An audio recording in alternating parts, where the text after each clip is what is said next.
ஐந்து கரத்தனை ஆனை முகத்தனை இன்றின் இளம்பிறை போலும் எயிற்றினை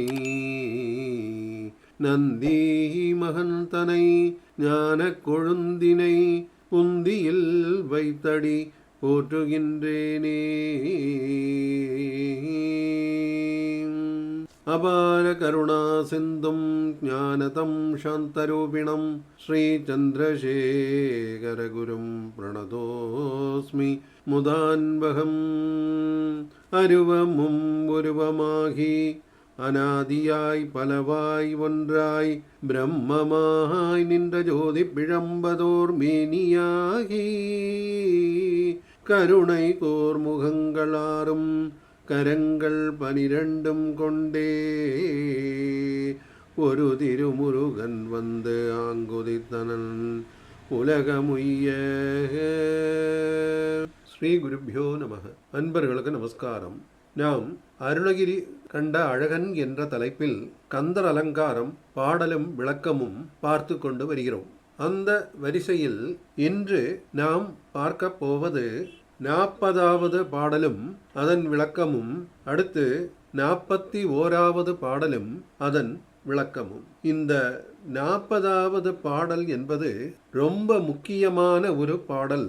இந்த பாடலை படித்து கொண்டு நெற்றியில் விபூதி தரித்து கொண்டோம் என்றால் நமது முன்வினைகள் தீவினைகள் ஆகியவை நம்மை விட்டு அகன்று விடும்.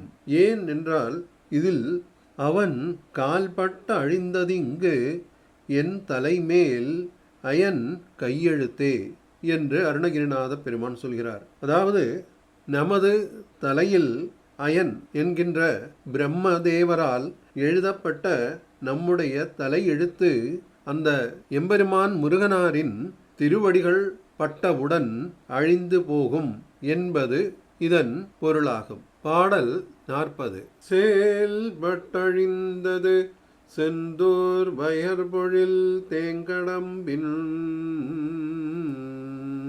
மால் பட்டழிந்தது பூங்கொடியார் மனம்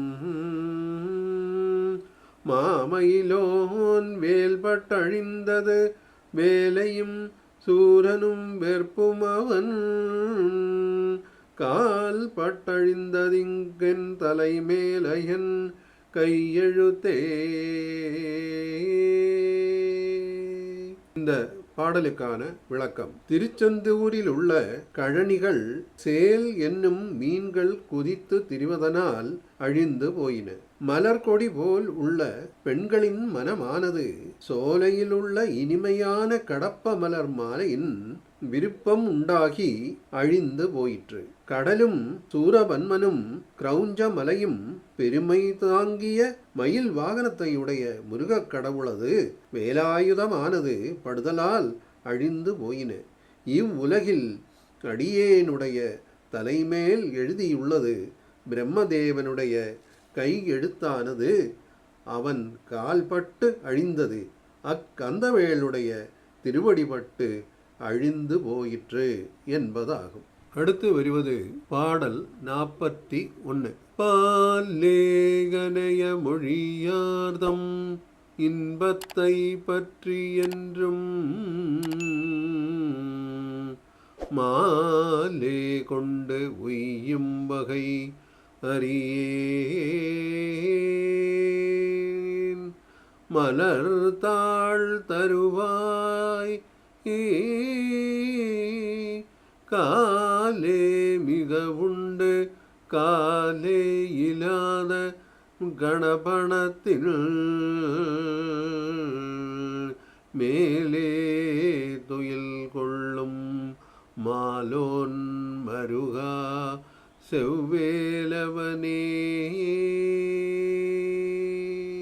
இந்த பாடலுக்கான விளக்கம். வாயுவையே மிகவும் புசித்து கால்களே இல்லாத கூட்டமாகிய படங்களை உடைய ஆதிசேஷன் மீது சிவயோக நித்திரை செய்யும் திருமாலுக்கு மருகரே, சிவந்த வேலாயுதத்தை உடையவரே, அனைய மொழியாதம் இன்பத்தை பற்றி பாலையே ஒத்த சொற்களுடைய பெண்களின் சுகத்தை விரும்பி எக்காலத்தும் மயக்கத்தையே மேற்கொண்டவனாகி பிழைக்கும் விதத்தை அறிந்திலேன்.